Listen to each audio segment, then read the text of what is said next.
très heureux de présenter ce séminaire du département des sciences humaines et sociales à Beit el-Hikma, un séminaire qui sera dirigé par notre collègue Mohamed Mahjoub et notre collègue aussi Fouzia Hacheichi Tremish, à propos de son livre « Humanisme moderne, nouvelle orientation pour un avenir meilleur ». Un livre qui date de quelle année? 2022, voilà.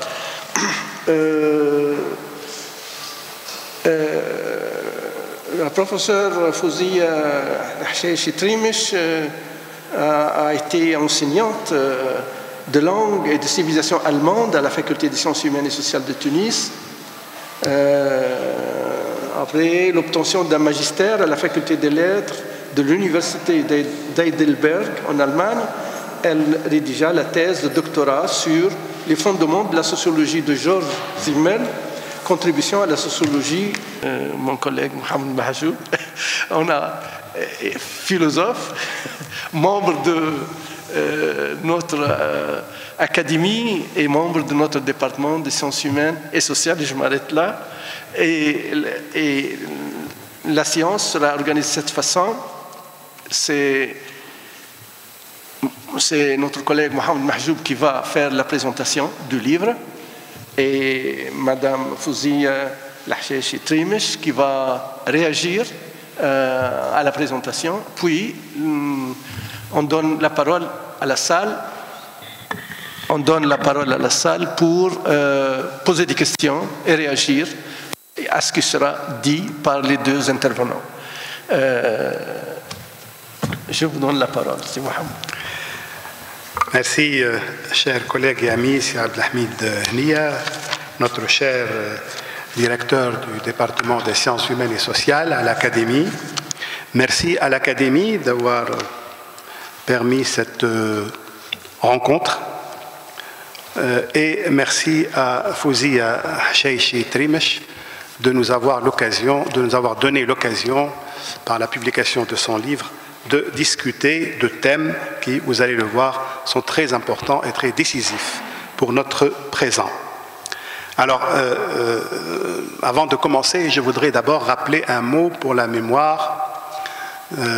C'est à la demande de Monira Chapoteau-Ourmedi, paix à son âme, que j'ai donc pris la responsabilité de la présentation de ce livre. Monira y avait vu un ouvrage d'une grande importance et m'avait demandé si je pouvais le présenter.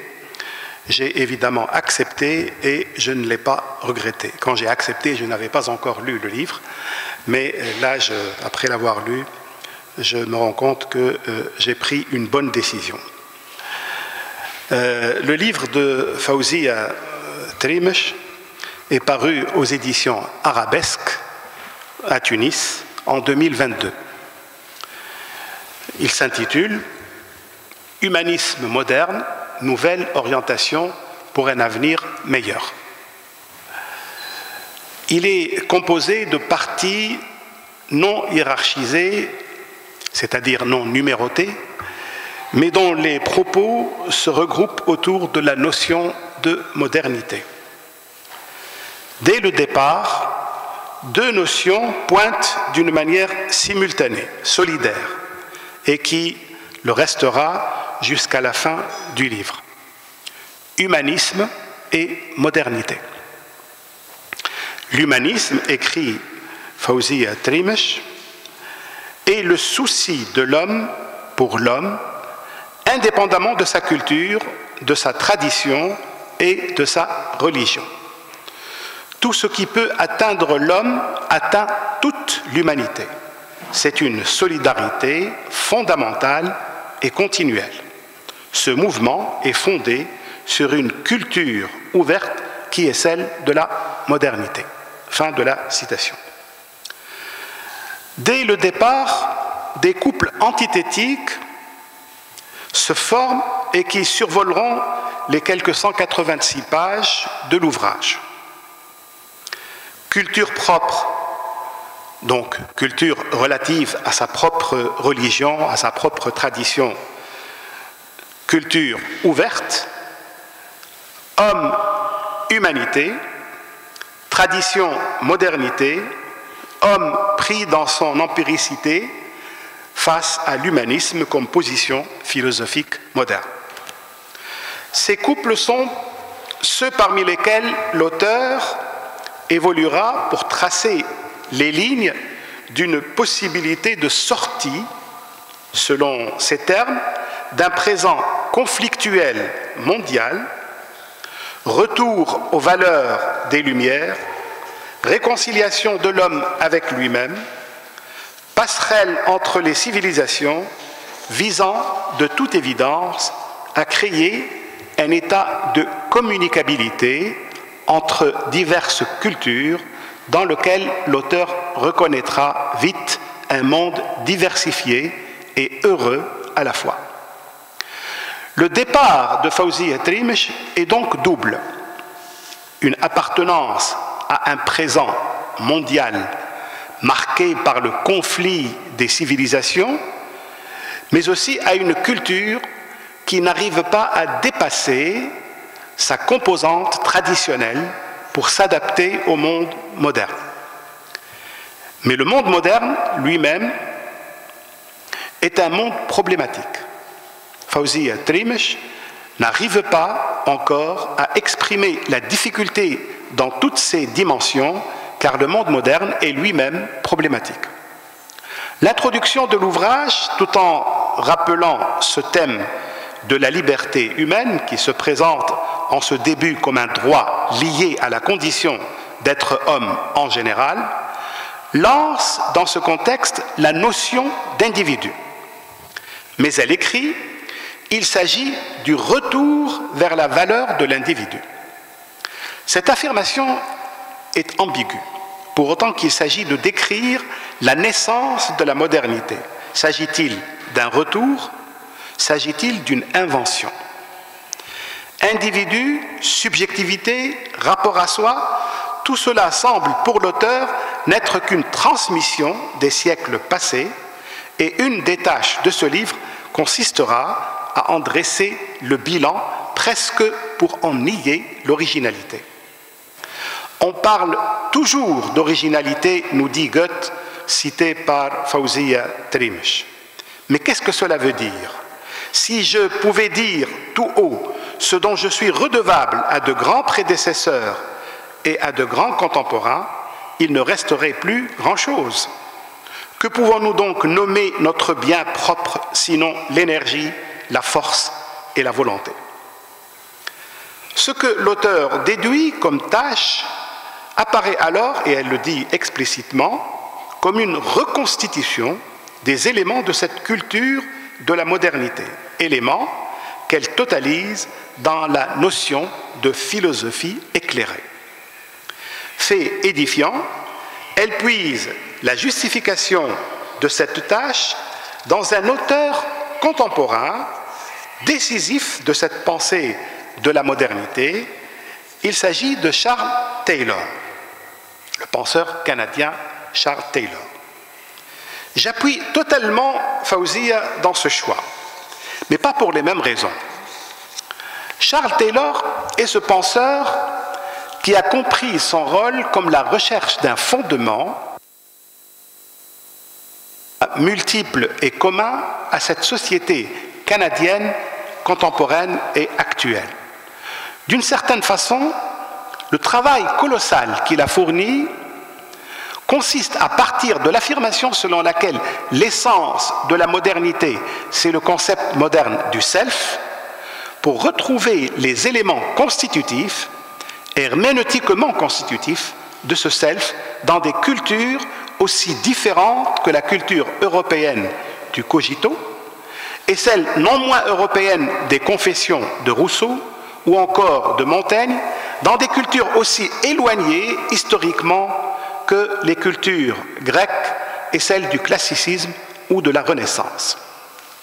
Les Français, ainsi que les Arabes, tout récemment, ont traduit inexactement ce titre, Sources of the Self. Le self n'est pas le moi, Il est encore moins la fameuse dhat arabe correspondant conventionnel du sujet moderne. Le self est réfléchi et renvoie directement à un retour sur soi permettant à chaque fois de bien vérifier qu'on est le même.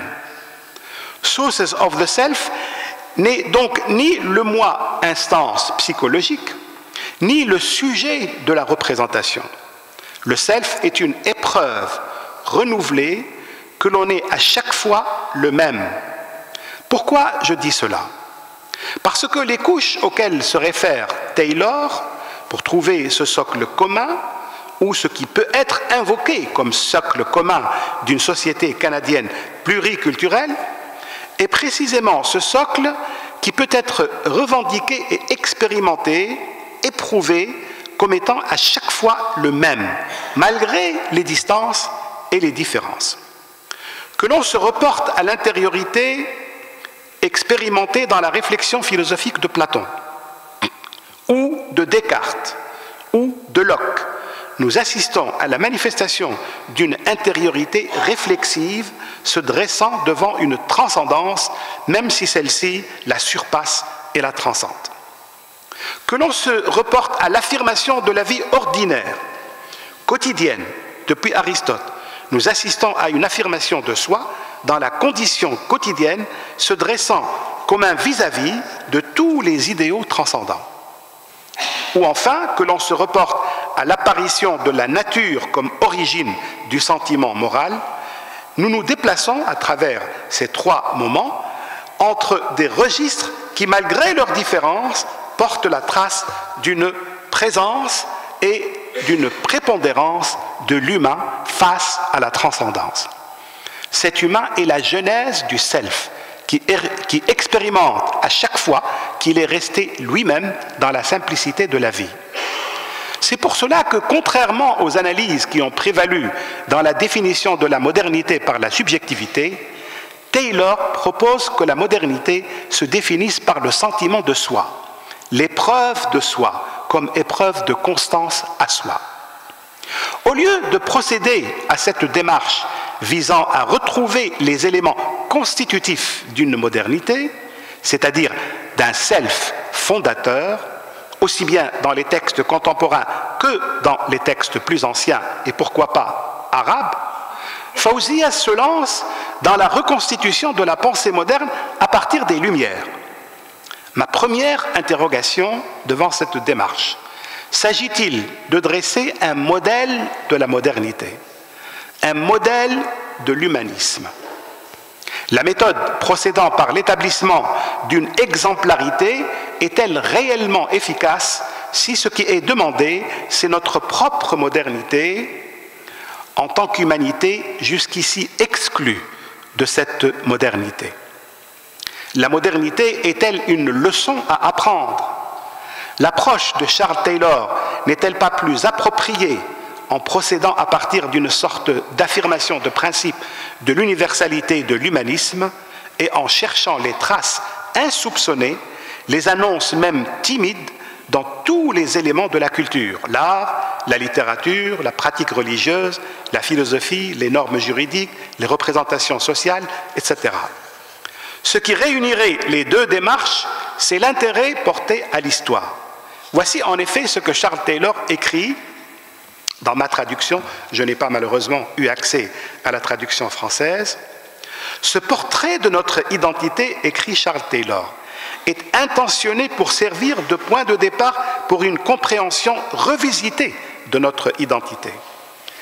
Les travaux de penseurs contemporains majeurs tels que Foucault, Habermas, MacIntyre y mettent l'accent.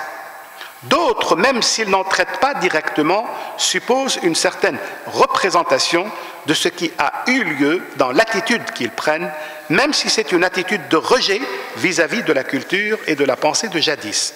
Ceci est loin d'être une obsession gratuite. Nous ne pouvons pas nous comprendre nous-mêmes sans nous mettre au contact de cette histoire. Fawzia Trimsh choisit pourtant aussi la voie de l'histoire. C'est ainsi que nous pouvons envisager les analyses qui suivent dans le livre de Fawzia Trimsh, les concepts clés de la pensée moderne vus sous l'angle de l'histoire. Historique de la pensée moderne, écrit-elle, page 21, influence de la pensée grecque, page 24, la principale affirmation de ces pages, regorgeant par ailleurs de renvois à des philosophes de rang inégaux, c'est celle de la perfectibilité humaine, affirmation reprise d'ailleurs aux Lumières européennes, notamment à Rousseau, à Hume ou à Kant. Mais l'auteur prend bien soin de préciser que cette pensée neuve des Lumières doit beaucoup à la pensée grecque de Platon et d'Aristote. Propos quelquefois discutables, notamment quand elle affirme par exemple que Platon s'intéresse à la vérité plus qu'à l'action, ou encore sans nuance, qu'Aristote unifie morale et politique.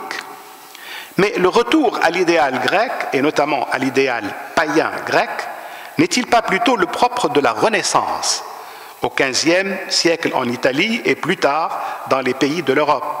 Et la nostalgie de la Grèce, pour reprendre le fameux titre de Jacques Taminiau, n'est-elle pas plutôt une affaire de romantisme post-Aufklärung? Ce débat critique, important, est cependant absent des pages admirables par ailleurs de Fawzia Trimsh. C'est l'apport de la sociologie à la philosophie que l'auteur juge décisif dans cette histoire retracée de l'humanisme.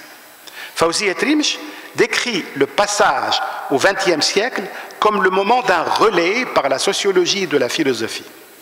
Une sorte d'alliance s'établit qui définit le rôle de la discipline sociologique comme une prévention idéologique contre le nazisme. Mais, geste bizarre, l'auteur fait un pas en arrière et décrit, page 30 et suivante, l'origine de cette alliance comme un fait du romantisme allemand. Elle définit la naissance de la sociologie comme le passage à une sorte de découverte de l'intuition et de la vision, détrônant en quelque sorte la science pure, la rationalité prépondérante. Je suis franchement gêné par ces pages 30 à 55. Et j'aimerais que Fawzia nous explique ce qu'elle veut y dire. Elle parle de sociologie, mais les exemples qu'elle prend tendent simplement à montrer la concordance entre la pensée romantique de Dilthey, de Goethe, avec la modernité. L'analyse se concentre plutôt sur l'apport des différentes figures à la modernité. D'abord les figures allemandes, Dilthey, Goethe, Kant, dont l'apport à la formation du concept d'individu est mis au jour, Hegel, Marx, Nietzsche, puis les Français, Descartes, Montesquieu, Voltaire, Rousseau, Diderot, puis les Anglais, Locke, Hobbes et enfin le Néerlandais Spinoza. Ces pages, qui représentent des idées généralement admises, veulent marquer l'apport des principales figures de la philosophie européenne à la formation de la modernité. Voici la conclusion à laquelle parvient Fawzia Trimsh. À la page 50, lors de cette période, écrit-elle, les philosophes occidentaux échangeaient leurs idées et leurs connaissances afin de contribuer tous ensemble au progrès et à la science. Ils s'opposaient à l'obscurantisme des autorités religieuses de l'époque. Il ne faut pas oublier que durant le Moyen-Âge, le religieux ou les religieux tenaient la population dans l'ignorance et empêchaient même les découvertes scientifiques de se réaliser. Nous pouvons affirmer, dit-elle, que ce sont principalement les philosophes qui ont remis en question le pouvoir religieux et étatique. Ils ont élaboré des méthodes de pensée qui leur sont propres, donnant naissance à une nouvelle réflexion concernant différents sujets tels le bien, le mal, le juste, le bonheur, le monde et l'existence humaine. Toutes ces pensées philosophiques ont été sans aucun doute les causes de toutes les nouvelles révolutions.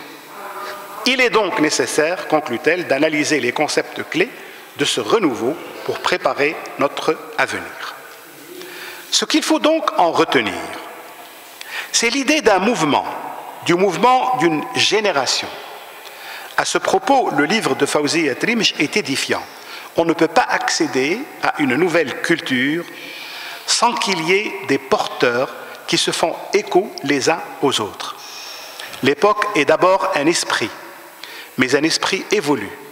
Et dans une sorte d'intuition, l'auteur du livre se lance en compagnie de Tönnies, de Simmel, de Max Weber à développer l'idée que le traitement sociologique du conflit social conduit à l'affirmation de l'autonomie de l'individu. Acquis majeur, à mon avis, de cette analyse. L'objet de l'analyse sociologique étant le conflit social des volontés dans toutes ses manifestations, c'est l'affirmation de l'individualité comme refus, comme résistance, comme résilience qui en découle nécessairement. Fait remarquable, en effet, l'individu est le dernier recours devant l'adversité sociale.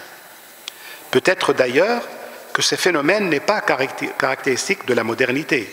Jamais le jeu n'a été autant prononcé que par exemple, les poètes arabes anti-islamiques dans leur opposition au despotisme de l'Ashira. L'exemple de Tarafa ibn al-Abd est connu. إذا القوم قالوا منفة خلت أنني عنيت فلم أكسل ولم أتبلدي أنا الرجل الضرب الذي تعرفونه خشاش كرأس الحية المتوقد. Un sociologue des conflits sociaux semble dire, Fawzi Atrimsh, une sociologie des conflits sociaux, semble dire, Fawzi Atrimsh, est une phénoménologie de l'individu, de la conscience de soi comme individualité irréductible. Le paradigme individu-société auquel Fawzi semble ramener la modernité est peut-être la reprise d'une vieille ontologie duale, celle opposant l'un et le multiple. Mais intéressantes sont les pages que l'auteur consacre à une sorte de psychologie des formes du conflit. Les exemples qu'elle prend sont révélateurs de la manière moderne de comprendre et de mesurer des phénomènes qui existent depuis toujours.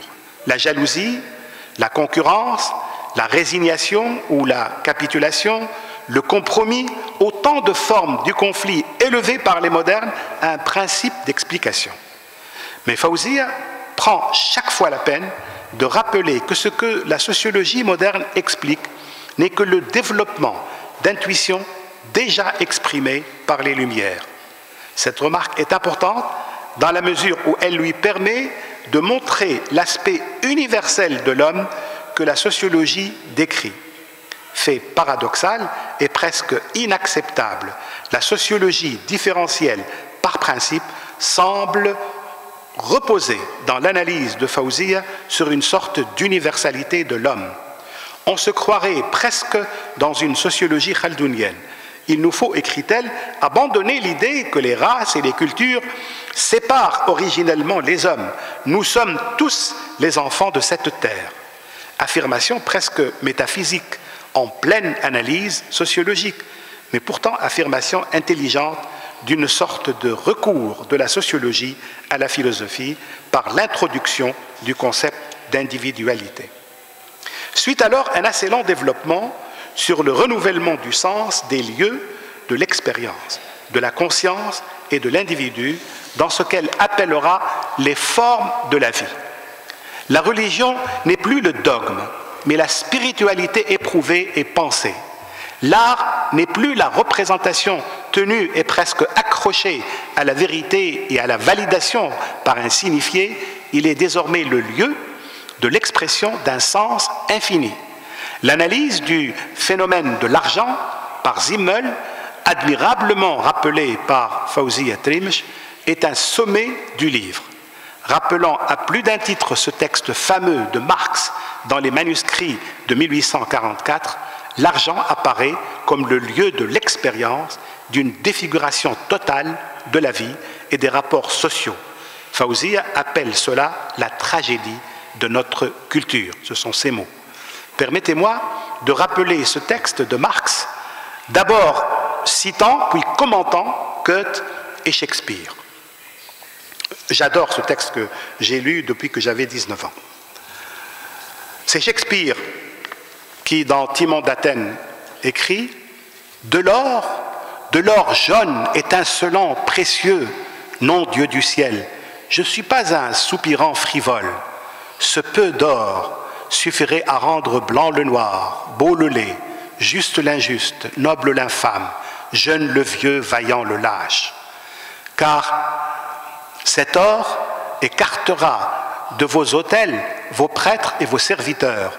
Il arrachera l'oreiller de dessous la tête des mourants. Cet or jaune garantira et rompra les serments, bénira les maudits, fera adorer la lèpre livide, donnera aux voleurs place, titre, hommage et louange sur le banc des sénateurs.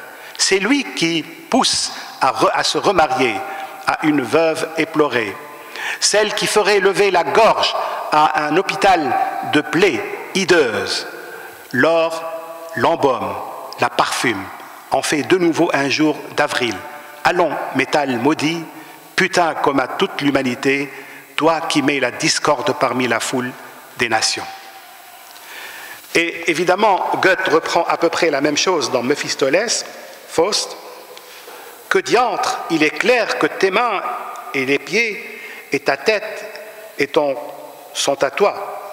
Mais tout ce dont je jouis allègrement, en est-ce donc moins à moi? Si je puis payer 6 étalons, leurs forces ne sont-elles pas miennes?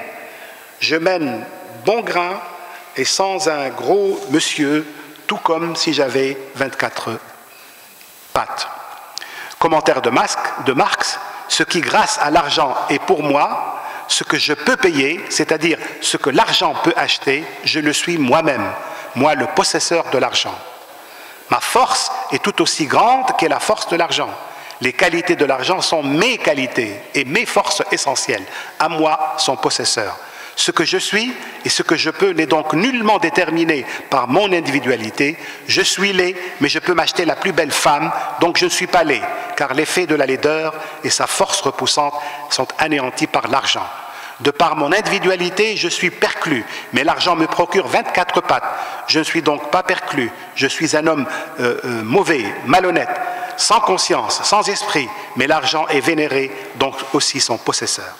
Ce phénomène de l'argent, nous dit Fawzia, est un exemple édifiant de la manière dont le phénomène économique de l'argent passe dans la culture comme indice d'une tragédie interindividuelle, mais devenue universelle. Mais il est surtout le signe que la matérialité et même l'extériorité de notre vie est devenue appréciation morale subjective. Elle est devenue évaluation. L'un des traits les plus fondamentaux de notre modernité, c'est le passage au sujet appréciant, évaluant, jugeant. Mais la naissance de l'individu a un prix, et ce prix est tragique. C'est ce que montre Simmel précisément dans ses inédites analyses de l'argent, mais aussi Marx, puis Nietzsche. Qui mieux que Nietzsche a mieux commenté l'esprit de notre époque comme un esprit tragique? Aussi, Fawzia a bien eu raison de citer cette phrase qui résume ce passage à la modernité par la naissance de l'individu. Voici ce qu'elle écrit.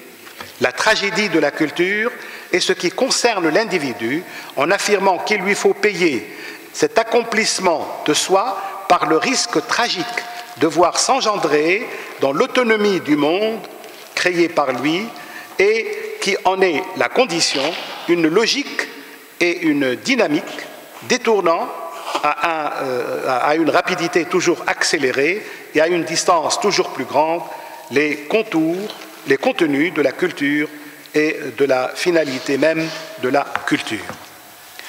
Je finirai par un bref exposé des résultats de la dernière partie de l'ouvrage qui se propose de réfléchir sur ce qui se passe à l'autre bout du monde.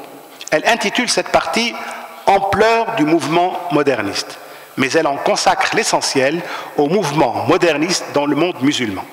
J'exprimerai donc mes remarques sous forme d'interrogation. Fawzia Trimch expose les acquis scientifiques du monde musulman dans la perspective d'un bilan de la rationalité, du rationalisme, dans notre ère culturelle. L'accès à la modernité exige-t-il pour les autres cultures un passage par le même rythme et les mêmes relais historiques et culturels?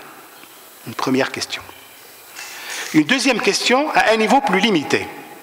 Elle passe en revue les grandes figures du réformisme tunisien, commençant par Ibn Khaldoun, auquel succèdent Ibn Ashur, Ibn Abi Dhiyaf, Khayruddin, Mohamed Bayram, Salim Bouhajb, etc. Cette succession débouche à partir de 1956 sur les grands chantiers de la Tunisie indépendante: le statut personnel, les nouvelles lectures du Coran, l'éducation, le planning familial. Trois grandes idées se dégagent. La voie vers la modernité est défrichée par le 19e siècle musulman. L'obstacle classique de la religion peut être levé, c'est l'avis, c'est l'opinion de Fawzi Atrimj, peut être levé par les efforts de relecture des textes de la tradition et notamment du Coran. L'adhésion à la modernité est possible grâce à une appropriation des fondements de la vie culturelle moderne en Occident. La tâche des intellectuels est donc de nous convaincre de cette possibilité. Exemple de Jaït, mais aussi de Harkoun. Nos grands intellectuels seraient ainsi des passeurs de la modernité. Pour conclure, je dirais que la grande idée de ce livre, c'est que la modernité est d'abord essentiellement un projet culturel, au sens d'un mouvement culturel de génération, et que l'accès du monde musulman à cette modernité doit et peut se faire sur ce même modèle. L'exposé du modèle occidental de la modernité aboutit finalement à formuler le vœu que cet accès se renouvelle dans les mêmes termes sous nos cieux. La grande question est alors celle-ci. Jusqu'où pouvons-nous continuer à répéter et redire la fameuse phrase de Habermas, qui est connue et qui est citée, reprise par Harkoun, selon laquelle la modernité est un projet inachevé. Aujourd'hui, après Raza, pouvons-nous encore dire que la modernité est un projet inachevé, donc aussi paisiblement envisageable pour nous? N'est-il pas plutôt un projet bloqué, un projet, pour emprunter le terme aux mathématiciens, un projet saturé? Devant un projet saturé, la solution ne consisterait-elle pas plutôt à initier un autre commencement qui prendrait la leçon à partir de cette fin tragique que semble affronter aujourd'hui à tous les niveaux notre monde? Faut-il aujourd'hui continuer à aborder le problème de la modernité à partir de la relativité des cultures? Ne faut-il pas plutôt quitter la référence culturelle en ne l'engageant plus comme un site d'entrée à l'humanité, comme site par définition sourd devant l'autre, et tracer les contours d'un être commun, non plus à partir d'un acquis préalable, pour parler comme Heidegger, une sorte de Vorhabe, mais plutôt à partir d'une sorte de système général de la traductibilité des cultures permettant de se comprendre sans s'identifier.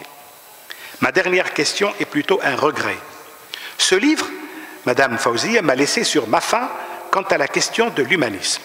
À moins que vous n'entendiez l'humanisme comme l'équivalent de la modernité, auquel cas, Madame, même Mohamed Harkoun ne volerait pas à votre secours, lui qui a écrit son magistral ouvrage sur Miskawi et Tawhidi comme site de l'humanisme arabe. Merci. Merci.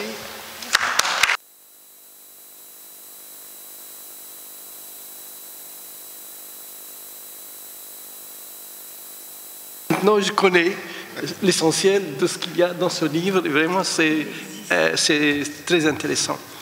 À vous, Madame, maintenant de réagir à ce qu'il vient de dire, sachant qu'il pose énormément de questions. Oui. Merci beaucoup.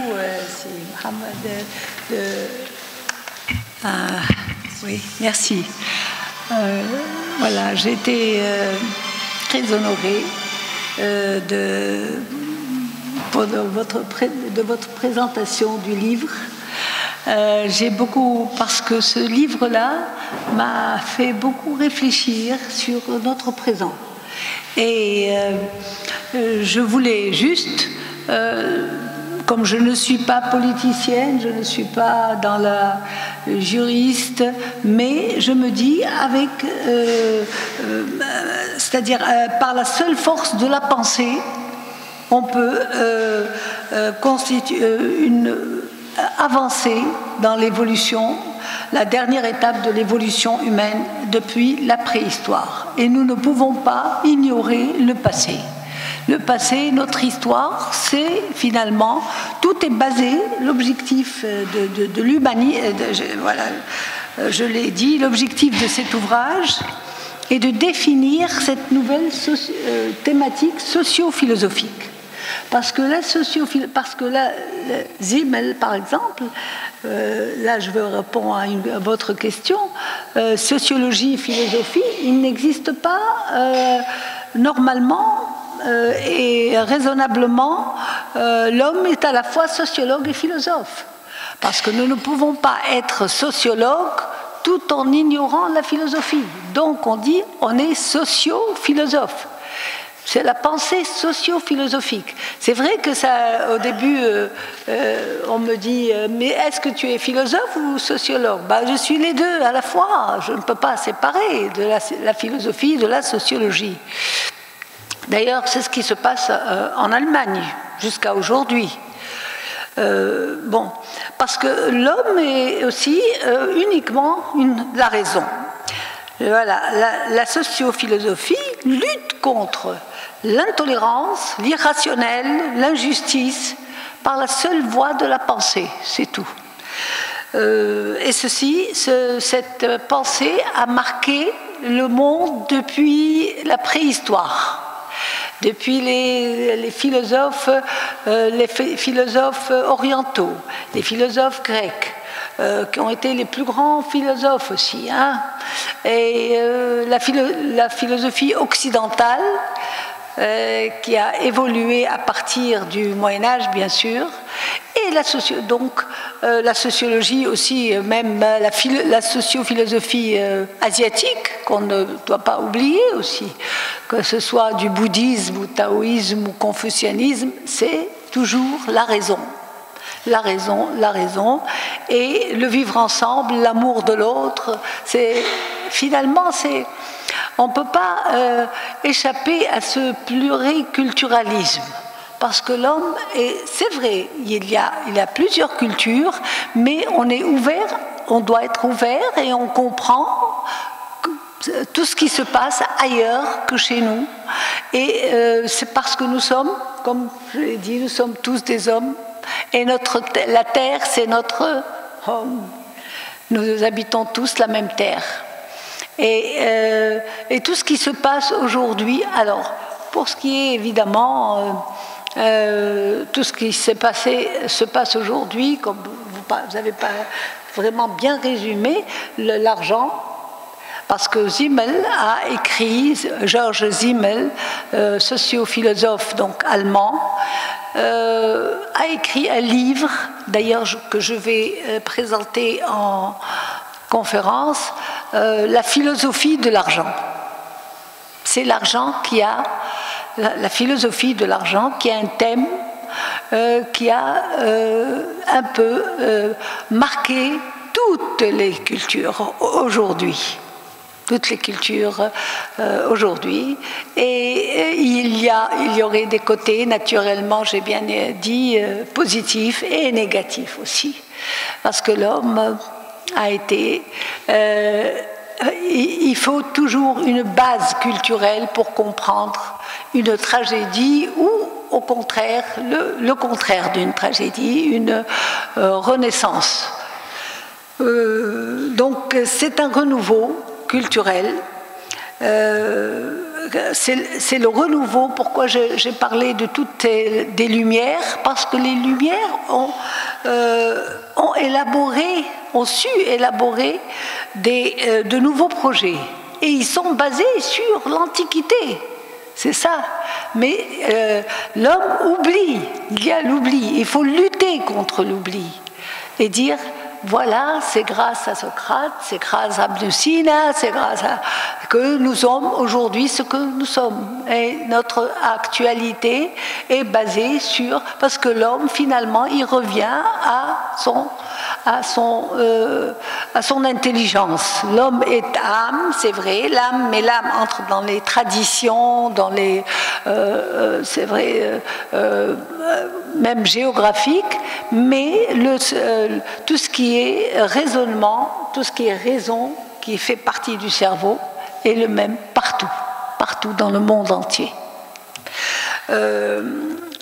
L'homme aussi aujourd'hui vise le bonheur.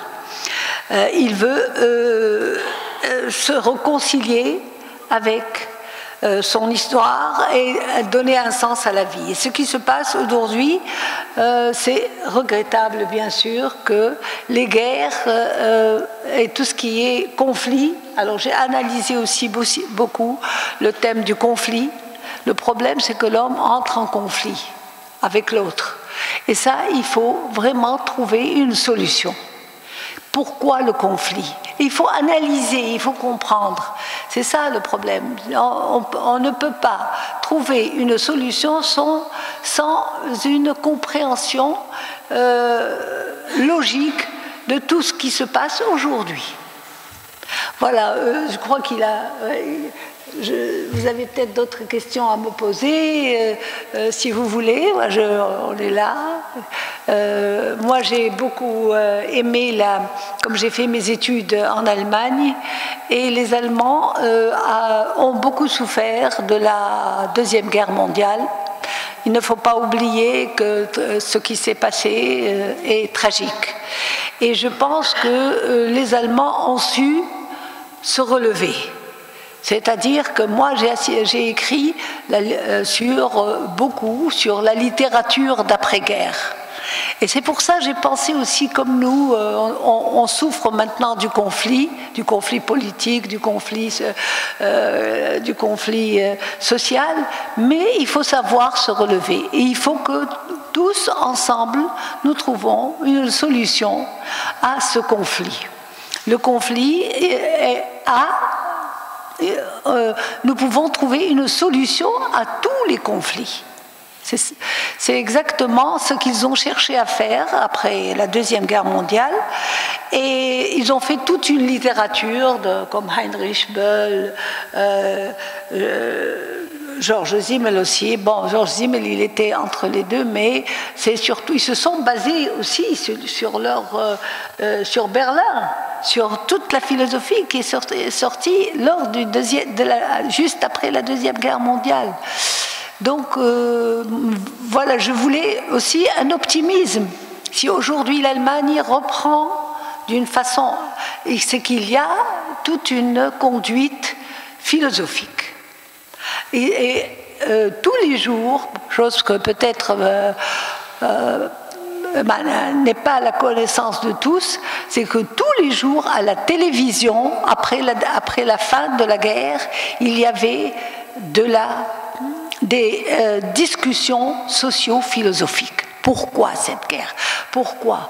Et les gens ont repris petit à petit, ils ont repris confiance en eux grâce à ces dialogues et ces possibilités de trouver une solution. Et finalement, ils ont réussi. Mais je pense que nous aussi, nous avons mais on se base aussi sur notre histoire. Chaque peuple, parce que l'histoire, c'est un peu... chacun a son histoire. Mais finalement, nous arrivons tous presque à la fin et nous sommes tous dans le conflit. Et il faut trouver une solution logique pour combattre l'irrationnel, l'illogique, la haine de l'autre. Ce que nous cherchons, c'est le bonheur. Et le bonheur, comme disent les Chinois, il est basé sur soi. Il faut un travail aussi sur soi-même. Voilà, voilà. Merci beaucoup. En tout cas, ça m'a beaucoup honorée et fait plaisir de vous entendre parler vraiment de ce... Voilà. Merci beaucoup. Merci à vous, madame. Alors, je vais réagir un peu rapidement, oui, bien sûr. Pas beaucoup. Hein. Il y a deux mots pour moi, deux mots essentiels, oui. et que il y a la pensée penser et la pensée. Et c'est important, penser et la pensée, et c'est important quand, en vous écoutant, que la pensée est une action. Et c'est avec cette action que les gens luttent et agissent. Voilà. Et l'autre mot central que je considère qui est à l'origine de l'humanisme, c'est la modernité. Alors, moi j'ai lu votre livre, je n'ai pas lu ce livre. Et voilà. Mais c'est tout ce qui a été dit, il est là aussi. Il est quelque part, pas tout, mais il est là. Mais là, il est avec un acteur tunisien, Cheichi. Et c'est important de voir votre pensée quand elle est confrontée à un Tunisien, à Cheichi. Et c'est important. Et c'est ce qui me pousse à poser les questions suivantes. La modernité dont vous parlez, est-elle occidentale? C'est ce qui a été dit aussi, c'est ce qu'on sent. Est-elle occidentale? Alors, parce que vous dites, et pour moi, qu'est-ce que ça signifie quand vous dites notre modernité? Est-ce que il y a un problème ici? Est-ce que notre modernité est le produit d'une modernité occidentale? Et Max Weber, il dit la modernité est le produit du génie de l'Occident, comme si la modernité ne peut être produite que par l'Occident et que le monde arabo-musulman n'a pas de modernité ou qu'il n'a fait que reproduire ce qui a été produit en Occident. Moi, je doute. Personnellement, je doute que c'est ça la réponse. Et je dirais, mais je ne veux pas m'étendre là-dessus, que la modernité en Tunisie et dans le monde arabo-musulman, elle est même plus ancienne que la modernité occidentale. Donc, ce n'est pas une modernité importée. Elle n'est pas venue de l'Occident. On a notre propre modernité, notre manière de faire qui n'a rien à voir avec la modernité occidentale, mais ce sont deux modernités, chacune a son itinéraire, chacune a sa manière de faire. C'est ça ce que je voulais dire. Voilà. Excusez-moi, je donne la parole à la salle maintenant. Qu'est-ce qui veut réagir?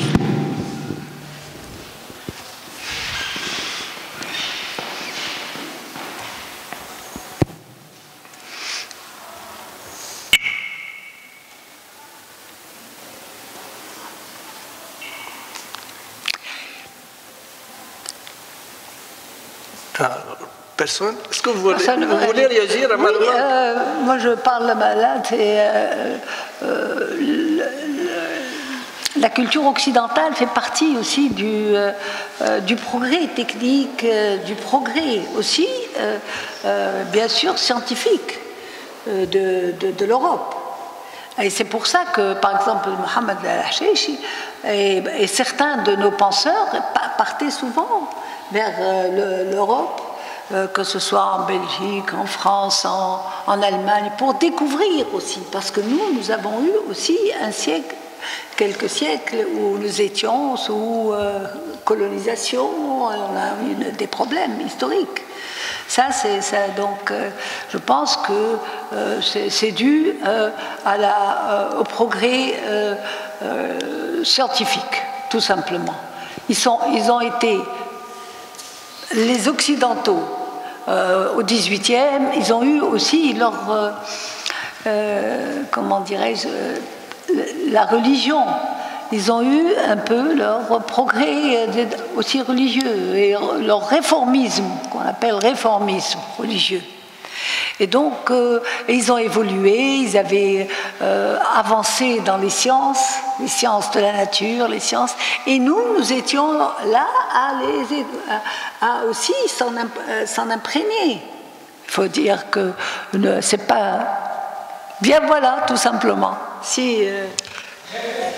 Voilà, j'aimerais bien vous écouter à ce propos. Bon, je viens d'écouter Abdelhamid. D'abord, je voudrais te remercier, Fawzia, Abdelhamid et Mohamed, pour leur présentation. Il me semble qu'on ne peut pas détacher la modernité de son historique en Occident. C'est impossible. Et lorsque nous analysons l'histoire, nous constatons que la modernité est entrée chez nous parce que nous avons eu à relever un défi. Il s'est passé un moment, un mystère, où il y a eu un décalage entre les civilisations. Ce problème ne fait pas partie de l'essence des civilisations. Mais vous avouerez bien quand même avec moi que la civilisation islamique, au IVe siècle, et égyrien, je veux dire, c'est-à-dire le Xe siècle, sur le plan des sciences, des mathématiques, de la philosophie, de la médecine, a connu une évolution extraordinaire. Et puis après, il y a eu une régression. Et puis après, il y a eu le grand défi du monde occidental, qui, sur le plan militaire, sur le plan industriel, sur le plan économique, sur le plan de l'organisation des sociétés, sur le plan du droit, sur le plan de la philosophie, a apporté quelque chose de révolutionnaire, de nouveau, et nous a placés dans une situation de défi. Et donc, c'est pour répondre à ce défi que la modernité s'est introduite en nous. Donc, moi, je suis d'accord et pas tout à fait d'accord avec Abdelhamid. C'est vrai que toute modernité doit se faire de l'intérieur. Mais elle se fait également par une incitation de l'extérieur. Cette modernité doit être relue selon notre propre langage, selon notre propre psychologie, selon notre propre représentation politique, notre histoire, etc. Mais personne ne peut nier que l'introduction de la modernité dans notre monde, le monde arabe, le monde islamique, et le monde en général d'ailleurs, disons le monde non européen, que ce soit la Chine, le Japon, l'Inde, les États arabes, etc., nous, tous ces peuples et toutes ces nations se sont engagés dans la modernité pour répondre à un défi. Et ce défi, au début, il a été très simple. C'est un défi scientifique, militaire et économique. Et puis, ensuite, s'est accroché le défi de la philosophie, etc. Et par conséquent, la modernité a commencé à s'introduire dès lors que nous avons été obligés de relever le défi, mais de découvrir l'Occident également. Narf, la première phrase avec laquelle Abdallah Al-Aloui a commencé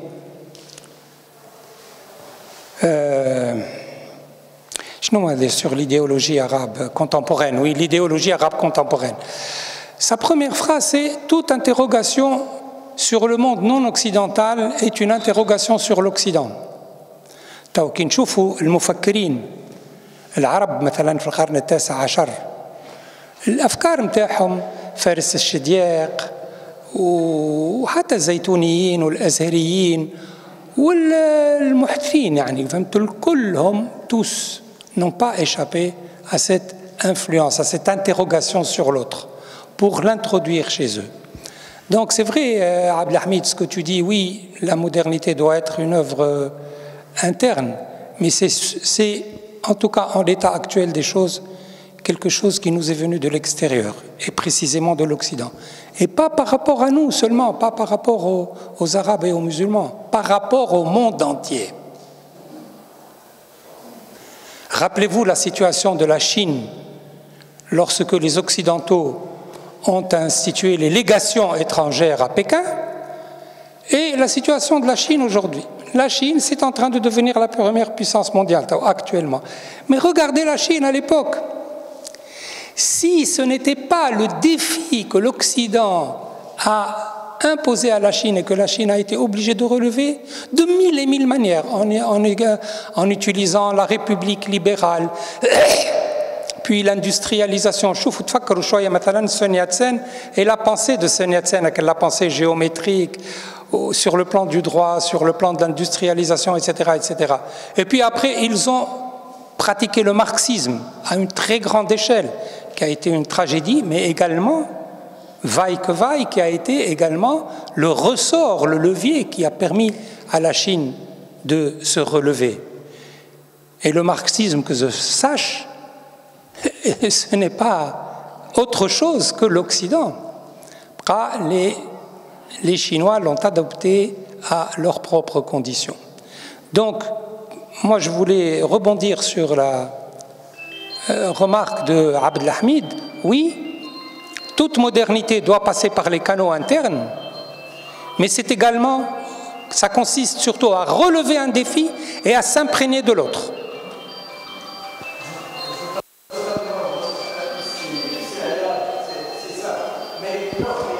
Ma réaction, c'est tout juste pour réagir à ceux qui pensent que la modernité est importée. Importée. Est-ce qu'elle est importée? Elle existe déjà, mais comme vous dites, elle a réagi, elle a évolué. Il y a une différence quand Bertrand Badi, il parle de l'importation, ou François Boyard qui parle de la greffe.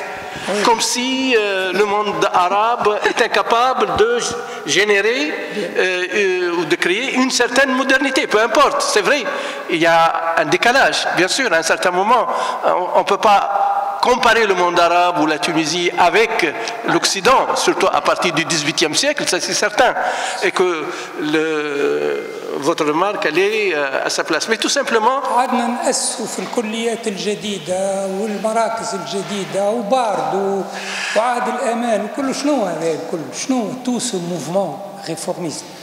Pour moi, la grande question en vérité, c'est très intéressant de s'interroger sur la modernité. Mais la grande question pour moi, c'est la suivante. Comment se fait-il que la civilisation qui a connu les merveilles de sa production et de sa créativité, la civilisation islamique, celle de l'Empire, celle des Abbassides, sur le plan philosophique, scientifique, mathématique, trigonométrie, médecine, etc., etc.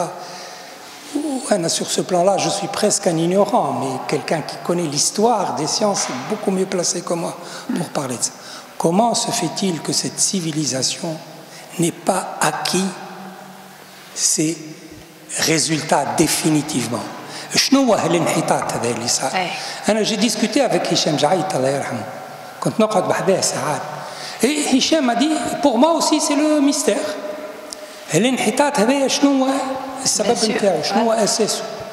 Hicham se posait la même question. Alors il disait, oui, c'est la proximité. Mais la proximité avec l'Europe, on a eu beaucoup de discussions sur ça, mais il n'avait pas de réponse. Et pourtant, lui, l'historien, il sait de quoi il parle. هذا هو المشكل الكبير. شنو هي الوحلة هذه؟ فهمت شنو هي الوحلة؟ نتاع يعني حضارة وصلت لقمة أوج الرقي في الميادين الكل sans exclusion. في السيونس اكزاكت، في الماتيماتيك، مانيش توا باش نقعد نخرج الحاجات اللي نعرفوها الناس الكل على حياة الخوارزمي والبيروني وابن خلدون والفلاسفة الكلهم واحد. Ça sert à rien, tout le monde connaît ça. Les gens connaissent en fait un peu moins l'évolution scientifique du monde arabe, du monde musulman. الرقي نتاعهم الكبير كانوا يعني هم المعلمين في عصر من العصور في القرون الوسطى اللي هي ماهيش وسطى ولا ظلمات بالنسبة لنا، بالعكس هي الأنوار. كيفاش الحضارة هذه توصل يعني تخسر لا باتاي دو لي بونت مثلا devant les Autrichiens, les Espagnols, etc. كيفاش؟ Qu'est-ce qui s'est passé? Et ça, je crois que les historiens n'ont pas encore répondu à cette question. C'est vrai. D'accord. Faut trouver. Oui. Alors, après, vous... Messieurs, خلوها تتكلم هي مدام شدت الميكرو. Merci la Fawzia. Un livre de plus en Tunisie, des lecteurs de plus, j'espère, parce que la lecture manque tellement en Tunisie. Je suis une scientifique, mais passionnée de littérature, d'histoire et d'art. Et donc, pour moi, je navigue dans tout ça pour comprendre le monde, pour comprendre. Et j'apprécie énormément votre façon d'appréhender donc l'humanisme et la modernité depuis un angle de pensée et de philosophie, parce que la plupart du temps, dans un contexte international qu'on connaît, Syriaz a évoqué toute une réalité qu'on a du mal à comprendre, notamment donc, la décadence d'une civilisation, mais on se rappelle toujours que les civilisations naissent, grandissent et puis partent, comme la civilisation romaine, etc. Je voudrais faire, parce que vous avez cité pas mal de références, moi je me rappelle d'un livre qui me paraît très très intéressant. Je ne sais pas si vous connaissez cet auteur, c'est Vincent Manteil qui a écrit Les clés de la pensée arabe. Je pense que ce livre-là, il est très très intéressant parce que toutes les perceptions, les Occidentaux perçoivent donc le monde arabe et les autres, on va dire la Chine, la Russie, etc. Donc ils ont leur perception qui leur donne aussi leur façon de voir, d'être les plus forts, parce qu'ils ne comprennent pas. Quand vous dites, monsieur, tout à l'heure, oui, les Arabes sont modernes, etc. Moi, personnellement, je discute avec beaucoup de gens, je participe à des débats, etc. Et je vous assure que la Tunisie, qui n'est pas loin de la France et de la côte, des fois, je n'en reviens pas, je me dis, mais avec l'Internet, etc., ils continuent à nous percevoir comme d'un autre monde, on va dire. Donc, je pense que ce livre-là, vous pouvez l'ajouter. C'est une référence très, très, très intéressante. Voilà, je vous remercie. Merci, madame. Merci. Voilà, monsieur. Dites votre nom, s'il vous plaît. Oui, Rachid Trims, un simple voyageur. Finalement, modernité et culture se retrouvent absolument dans le voyage. On me dit toujours, qu'est-ce que tu fais dans la vie? Je suis étudiant. Étudiant de quoi? De la vie. Comment? Je reviens il y a quelques semaines d'un pays absolument fermé, séquestré, ignoré, le Turkménistan. Si la Tunisie reçoit 7 millions, dit-on, de touristes, la France 90 millions, le Turkménistan reçoit 822 visiteurs. Je me demande à ça, c'est notre problème. J'ai mis 20 ans pour pouvoir entrer. Et là, j'ai visité une ville qui s'appelle Ma'rib. Mary, ils disent Mary. Et Ma'rib, c'était vers l'an 700. Et vous voyez, le Turkménistan a cet avantage d'être la route de la soie entre l'Iran, la Chine et le fameux Samarkand qui n'est pas loin, et puis, qu'on le veuille ou pas, pour aller vers l'Extrême-Orient et l'Europe. Et là était un noyau de tout ce qui est, comme vous dites, Madame la conférencière, un noyau de penseurs qui venaient de par le Khawarizmi était là. On dit que le chiffre 0, dont on parle tant, à qui on donne tant de paternité, est né là-bas, etc. La liste est très longue. Pour revenir à une simple constatation, pourquoi le voyage finalement est la plus belle école de la vie? Parce que nous sommes des assoiffés, excusez le mot, des affamés de culture de l'autre. Il n'y a pas une culture à soi, ça n'existe pas. La seule culture, c'est un ensemble de cultures. Et c'est ça ce qui est la modernité, et c'est ça ce qui est l'ouverture, et ça ce qui est la paix. Et notre chance à tous, c'est de voler à l'autre sa façon de penser. J'ai la chance en plus de voyager en autostop depuis toute une vie, 210 pays en autostop, et c'est là, croyez-moi, que j'ai eu les plus belles écoles de la vie. Et merci pour la modernité que vous éclairez. Merci à vous, monsieur. Qu'est-ce qui prend la parole? Alors, merci, c'est Abdelhamid. Bon, alors moi je voudrais rebondir sur certaines réflexions, notamment celle de Seriyav,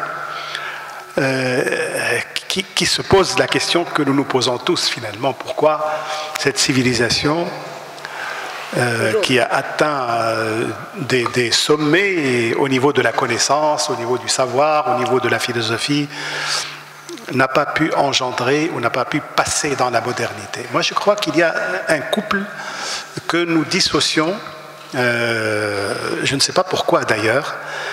Il n'y a pas de modernité sans humanisme, c'est-à-dire sans les implications sur le statut, non seulement sur le statut, mais sur la perception que l'homme a de lui-même. Et quand je dis humanisme, il s'agit de la représentation de l'homme d'une manière générale, mais au niveau de la perception que chacun de nous a de lui-même, c'est l'apparition justement de la notion d'individu. Et autant la question est légitime, autant il faut savoir que nous n'avons pas engagé jusqu'ici de recherche sur l'échec de ces apparitions de l'individu ou de ces apparitions de l'homme à l'intérieur de la culture et de la civilisation arabe. Je crois que quelqu'un comme Arkoun a essayé de le faire. Il a essayé de le faire notamment dans ses premiers travaux sur l'humanisme arabe, ce qu'il a appelé l'humanisme arabe, et qu'il a essayé de situer au niveau de Miskawayh et de Tawhidi à travers l'analyse du fameux livre de Al-Hawamil wa Shawamil entre Miskawayh et Tawhid. Mais cette réflexion ne s'est pas continuée. Et moi, je pose un problème, je pose une question. Disons, aux différentes structures académiques et structures de recherche dans nos pays. Pourquoi nous n'engageons pas les recherches au niveau des thèses, au niveau des mémoires, au niveau de ces jeunes que nous sommes en train de former sur ces sujets-là précisément. C'est-à-dire des réflexions sur l'archéologie de la notion d'homme, sur l'archéologie de la notion de sujet, des recherches.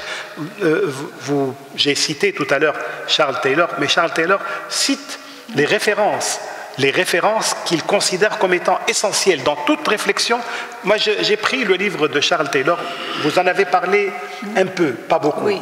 Moi, j'ai fait exprès d'en parler beaucoup, parce que c'est cela la manière, à mon avis, qui peut nous faire comprendre pourquoi l'homme n'a pas émergé dans cette civilisation, alors que les conditions épistémologiques, les conditions de savoir, les conditions de puissance militaire étaient réunies chez ce même homme. Moi, je pense que nous n'avons pas encore réalisé cette complicité du politique d'un côté et du social de l'autre pour laisser justement émerger cet individu comme sujet pouvant décider, pouvant vouloir, donc ce sujet-là n'est pas encore apparu et il faudrait essayer de trouver les balbutiements de cette notion d'individu, les balbutiements de cette notion d'humanisme. Il faudrait engager la réflexion sur cet aspect-là.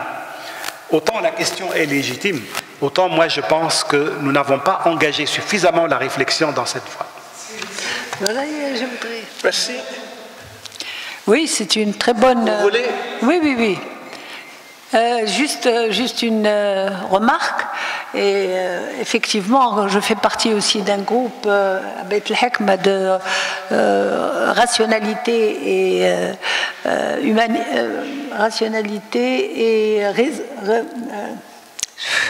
le mot un petit groupe. Et si Ali Shelby a fait une très intéressante remarque. Il a dit pourquoi est-ce que nous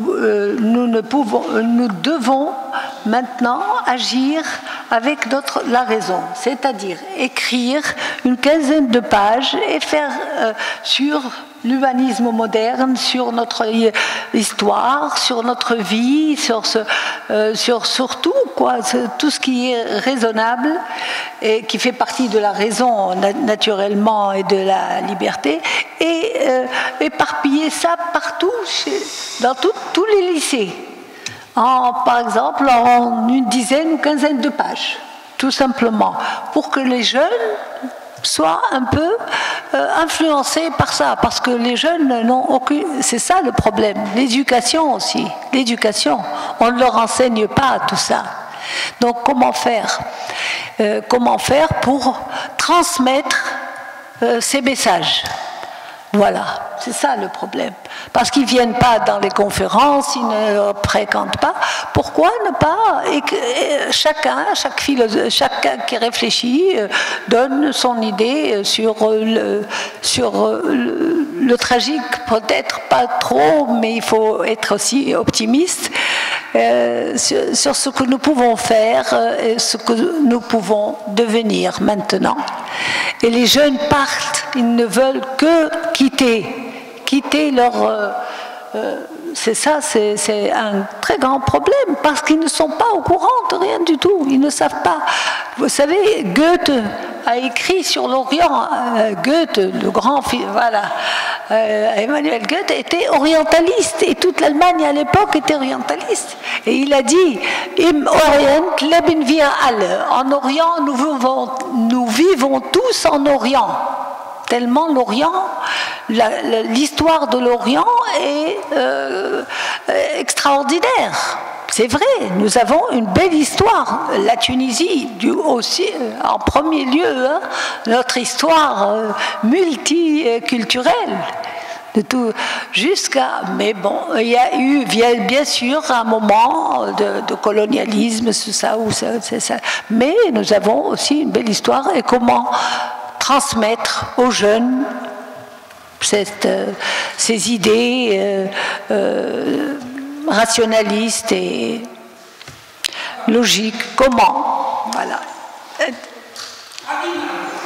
Voilà. Voilà.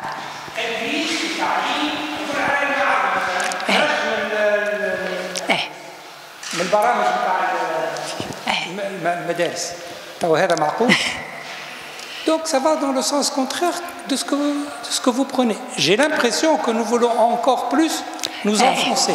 Ouais. Non seulement on ne veut pas jaillir, mais كأنه واحد يحب يزيد يهرب. شوف يعني البرامج التعليمية. البرامج. مش الفلسفة برك حتى في المدارس الابتدائية. Il faut trouver une solution de transmission. تاخذ شاب étudiant مثلا هذه صارت لي بالمجد تاخذ طالب السنة الأولى في الجامعة تحكي على مثلا الثورات كي تجبد على سبارتاكوس الناس كل تعرف تجبد على حرب الزنج يقعدوا يتساءلوا شنو هذه حرب الزنج تو هذا معقول فوالا يعني فما حاجات ولذا محمد عنده الحق راه وقت يقول لك شنو اللي قاعدين نعملوا شنو اللي قاعدين نقرروا شنو اللي قاعدين نعلموا كيفاش الناشئه نتاعنا قاعده تتربى واحنا ماشيين. Le véritable problème là et surtout le véritable problème, je m'excuse والله ربما كثرت عليكم التدخلات. Surtout la grande question que je posais tout à l'heure, comment يعني on ait eu besoin au 19e siècle de nous inspirer d'une modernité extérieure alors que d'une certaine manière nous avons été à l'origine de la modernité. À l'origine de la modernité occidentale. Il faut être de mauvaise foi pour le nier. C'est l'ouverture. Je sais qu'il y a des occidentaux qui le nient, mais ce sont des occidentaux de mauvaise foi.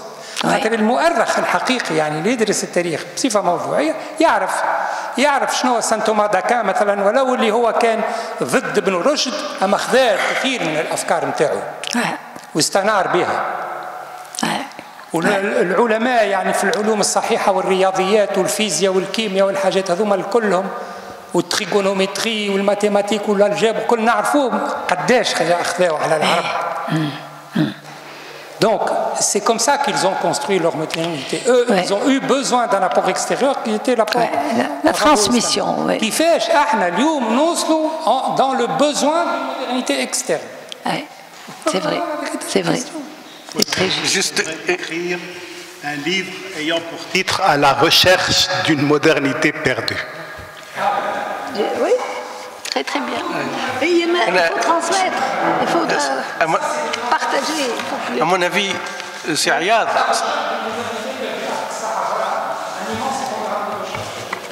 Et à mon avis, il est vrai, bien sûr, il y a une hégémonie occidentale, il faut dire. Il y a une hégémonie occidentale. Mais ça ne veut pas dire qu'on a fait du copier-coller.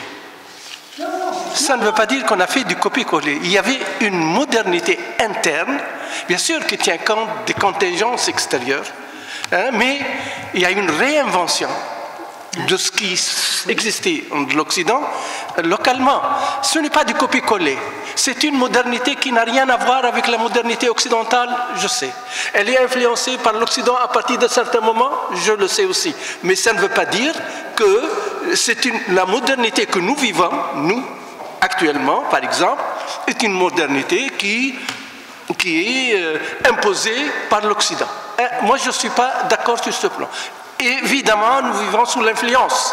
Il y avait cette influence, mais il y a un travail de réinvention. Un réinvention qui tient compte de ces contingences extérieures. On n'y peut rien. À mon avis, c'est ça ce que je voulais dire, juste... Si vous permettez, juste... si vous permettez, je peux... Allez-y. C'est bon?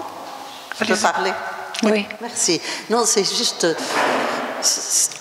juste pour dire que finalement, la perception, parce que tout est question de perception, la modernité telle qu'on l'aperçoit aujourd'hui, on ne peut pas nier que c'est lié à la technologie. Et la technologie, la révolution industrielle, déjà dans le temps, l'homme qui a découvert qu'avec la vapeur, on peut changer le monde entier. La vie des Anglais dans le temps a changé. C'est avec la vapeur au début que ça a commencé, mais après la révolution technologique leur a permis donc de conquérir tout le monde entier. Donc je pense que cet aspect, aujourd'hui, quelqu'un qui n'utilise pas les moyens actuels de communication, il est perçu même par les siens comme